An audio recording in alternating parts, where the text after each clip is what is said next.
Have you ever wondered why some people seem to be able to diet on higher calories than other people? So some people need to drop their calories really, really low to be able to see any fat loss occur. Other people can keep their calories really high and their fat loss stays pretty rapid. See this a lot of the time. People refer to, oh, it's easier for men to lose weight than women. And they say, oh, you guys can just eat whatever you want and drop body fat like that. You take out pasta and you're all sweet. It's true, but it's not. There is a difference in caloric need from male to female, but that is mostly a result of the things that we'll talk about today. So one of the big ones, obviously, is body weight and muscle mass. Men typically have a higher body weight and more muscle mass. That being said, there are other factors at play that we're going to really kind of try and dive into today and understand a little bit better. NEAT. So NEAT stands for non-exercise activity thermogenesis. Essentially, just all of the activity that you do through the day that is not exercise. So things like walking, things like shuffling around, moving around in my chair, moving my hands, that's all going to attribute to caloric expenditure across the day. Remember that calories are just a unit of measurement for energy. So if we are moving more, we are expending more energy, creating more energy in the world, and that is going to result in more of a caloric expenditure. If we are eating in a controlled calorie environment, meaning that we are eating a diet that consists of potentially mostly whole foods, and it is controlled for the calories that we are eating, we can drive a lot of fat loss from just increasing our output through the day. The reason that some people are able to diet so easily on high food is because they already lead a very active lifestyle. They go for walks. A lot of their social events are, with friends and whatever else. They work active jobs. People with the highest calories that I've worked with for coaching is, construction workers. Like they're working on the job site. They're moving things pretty heavy across the entire day, and they go from there. Now, the other thing that we just spoke about is active lifestyle, right? So we can't expect to have a high caloric expenditure if we're constantly sedentary. If we're always sat, always relaxed, things are probably not going to be as easy as they could be. And that's okay, but obviously there's going to be easier ways to do things. One of the easiest ways to do things is just lead a more active lifestyle. Go for walks, go onto the beach, and try and max out your stats essentially in terms of enjoying the life that we have out there. Matthew McConaughey here, obviously, has got a dog. If you have a dog, you should be walking your dog. If you're not walking your dog, you're doing your dog a disservice, which is huge.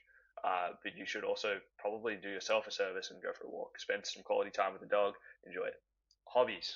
This is another big one, right? So a lot of people with the highest energy expenditure, energy intake in their dieting phases, they have really active hobbies, right? So people who do jujitsu. My client Ben. Let me pull up a photo of Ben. My client Ben, this was peak bulk. We were sitting at I think 3,600 calories, which is quite high, and then we were cutting here at 2,800 calories, so about 900. My math's terrible. 800 calories less, and he got quite lean. He actually got leaner than this. I can show a photo later on if we need to, but this shit works, right? His hobby, his meantime hobby, the things he does outside of work. He surfs, he does jujitsu, and he runs. Right? Those are three of probably the most energy expensive things that you could possibly do. There's a couple of hacks that we can go through in order to increase our non-energy activity expenditure. So stuff that isn't exercise. Our workouts are one thing, and we should all be resistance training by now. We know the benefits of that by now. NEAT. Park further away than you need to. So if you're going to the shops, don't park right next to the door. Park on the other side of the car park. It's maybe an extra 300 steps. But if you do that every time that you go to the shops, it's going to rack up. These are small little things that add maybe a minute, 2 minutes to your day. They take very, very little effort other than literally just parking further away and walking a little bit further. It's a small reward, but it's also just almost no input from you. Put your phone a walkable distance from your work area. Two massive components here. One, you'll probably be more productive with your work because you're not going to be able to reach for your phone and just scroll. Two, when you do want to actually go and use your phone or you need to use your phone, you'll have to leave the room. If you have an upstairs and a downstairs, or if you have an office that's quite large, put it in the staff room, put it with your stuff in a locker, whatever. that will incentivize you, one, yeah, to not use your phone as much, and then two, when you do need to use your phone, you've got quite a walk to get there. It might be, again, an additional 300 to 400 steps on the way there, 300 to 400 on the way back. That is going to add up, right? If you do that and you park further away, you've just got an additional 1,200 steps from doing almost nothing. Cool. And that's assuming you only need to get your phone once. Like if you need to get your phone multiple times, then different story. Um, Morning walk and evening walk daily. So this is really, really underrated. This is the sunlight exposure from a morning or an evening walk will help to regulate your sleep, which we'll get to in a second. That's another really important factor. But going for a morning or an evening walk daily is an easy way to build into your routine some kind of active lifestyle component. So if you don't particularly want to take up an active hobby, your hobby as such might be a 10 to 15 minute walk in the morning, after your coffee or before your coffee, or a 10 to 15 minute walk in the evening after your dinner or before your dinner. And then the next thing, and this requires a little bit of setup and sort of isn't really doable for everyone. Everyone also works different jobs. You might work in construction. You don't need a standing desk. You're already standing all day. But if you're working in an office or you're working at a home office, a lot of us now are working from home post-COVID. Get a standing desk. They can be quite expensive. If you set it up, though, you should be sweet. It's one thing where you make that investment once and then you probably don't have to do it for a really long time, and then you can keep getting more activity that way. And then the last tip is just to gamify it, right? Make sure you're tracking your steps. See if you can start to implement a mentality around steps where it's like, how high can I get my steps today without even fucking trying? Like, if I park further away and I put my phone out of the room and how many steps can I do without actually trying? And then you can start to gamify it and be like, you know what? How many steps can I do today if I just like don't rest? Like if I finish work and then go for a walk and then come back and go back to work and then go for a walk, like what if I eat my meals like walking? Like this is crazy stuff, but it can be fun to do. And it will also give you an idea of like how many steps you can actually get done in the day. And that your excuse of like, oh no, I'm just so busy with work and stuff, like you definitely have time. You just need to start to prioritize those steps a little bit higher. Next one is sleep. Sleep is massive, right? So sleep obviously helps to regulate energy through the day. But what people don't understand with sleep is that it also helps to regulate like the hormones involved with hunger and with appetite. So if we're not sleeping well, we're going to be hungry through the day. Potentially we're going to start to intake more calories, which isn't a direct output equation. Like it's not going to increase our metabolism to get good sleep, but getting good sleep will help us to curb the cravings that will put us out of a calorie deficit. So we don't need to have such a high metabolism, if that makes sense. A couple of things here. So, as I just alluded to, sleep is probably not going to directly impact metabolic rate, although when we get better sleep, like I said, appetite is better. And then a second component of that is your energy expenditure through the day will also improve. If you get a terrible night's sleep, what you usually find if you're not tracking your steps or you're not really trying to hit a step goal, the next day your steps are probably going to naturally just down regulate. They're going to be a little bit lower. So if you get say 8 hours of sleep every night and your steps are at 10,000 and without trying, and then one night you get 4 hours of sleep, so you halve your sleep, the next day chances are your steps are going to plummet. They're going to be like 6,000 when you're not trying. And the reason being, you're tired, you're sitting back in your chair a bit more, you're not moving as much, you're spending as much time as you can essentially avoiding doing the things that are a little bit more difficult.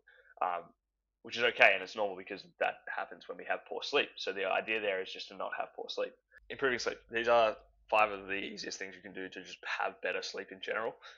Quality of sleep also matters. I know I harped on duration a little bit there, but the quality of our sleep also matters in how effectively that is going to restore our energy for the next day. If we have really, really poor quality sleep, even though it's 8 hours, and we're waking up or whatever, and we're just not getting much deep sleep, similar thing, where naturally body is just going to go, I don't have the energy for this today, and it's going to down-regulate your movement across the day. To improve sleep, eat about 60 minutes prior to going horizontal. Don't eat dinner and then go straight to bed. Digestion has an impact on our sleep quality. If we're digesting a heavy meal as we're horizontal, it doesn't digest as well, and then that will impact our sleep in those first few hours. 2, magnesium.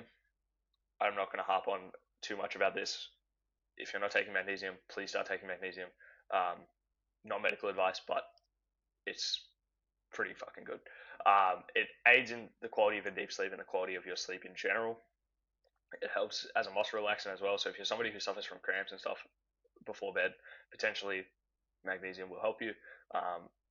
Then screens off 60 to 90 minutes prior to bed. The blue light from screens has an impact on our brain's systems involved in starting sleep. So avoiding blue lights from screens 60 to 90 minutes prior to bed. Some people recommend a bit longer than this, 2 hours, 3 hours. I don't think that's super practical for most of us. A lot of us will finish work or come back from the gym and have about 60 to 90 minutes to get to sleep before we need to be asleep to get enough sleep for the next day.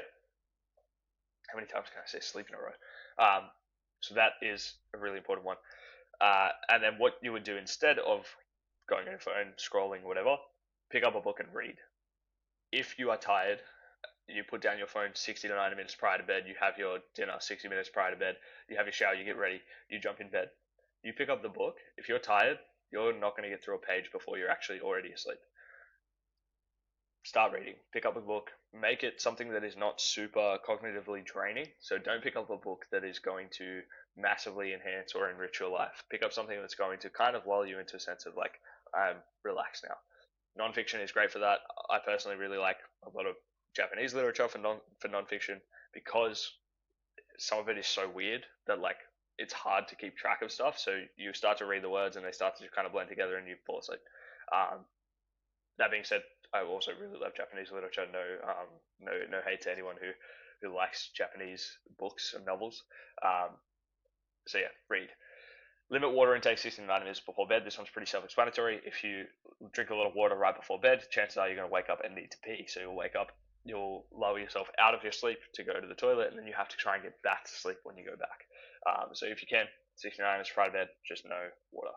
And then the last thing is food. So some people's idea of a meal out or a big meal is this. And it's, eggs, some veg, some steak, some avo, some fruit. If it's not on the chopping board, it doesn't count. That's some people's mentality around food. Other people's mentality around food is I'm going to have a big meal, and it's this. Okay? Now, nothing wrong with either of these two options, right? I fucking love lasagna. It's awesome. Okay, but if we are in a phase where we need to be mindful of our energy expenditure, chances are we also need to be mindful of our energy intake. Okay, the meal on the right here, that is going to be much higher in calories than the meal on the left relative to the amount of food you get. Okay, the amount of food you get here, that will leave you full for a fucking week. This, I could eat 3 of them and still probably have another 2. So, when we are making decisions around food, where we can, whole foods first. Notice everything on this plate is pretty much farm to plate. Opt for lean proteins. Steak generally is fairly lean protein. This is actually quite a fatty steak if you look at it closely and critique this random Pinterest image steak for some reason. Opt for a lean protein where you can. If you can, you also opt for lean carbohydrate sources rather than stuff that's going to be mixed with a bunch of fats. What does that actually mean? Things like rices, pasta, potatoes. When you eat a meal out, typically a lot of those will be cooked in a bunch of oil. That's kind of just the thing that you have to manage when you're eating out. But around home and stuff, rices, carbohydrate stuff that is not high in fat. So managing that stuff is very simple.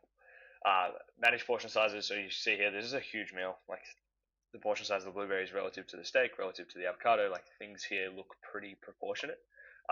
This obviously, just the image itself, it looks huge. But if we're going to have something like this, maybe don't have 3 like I said I would. Have 1 or maybe a second serve if you're having for a social event.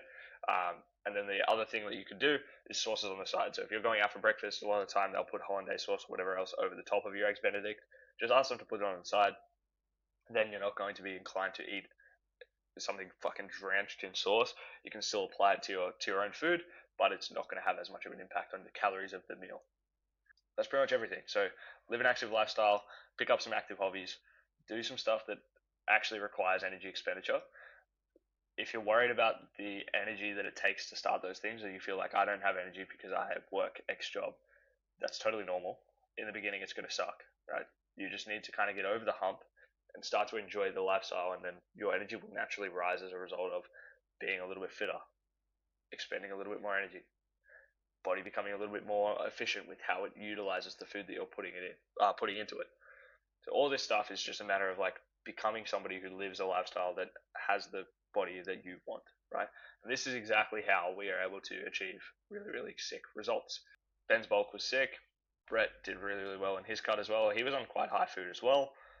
Brooke, again, we didn't do anything really crazy with Brooke's food. We dropped it pretty low at some points just because Brooke lives a sedentary life. Ellie's first phase of dieting, again, similar thing. Our food was quite low here.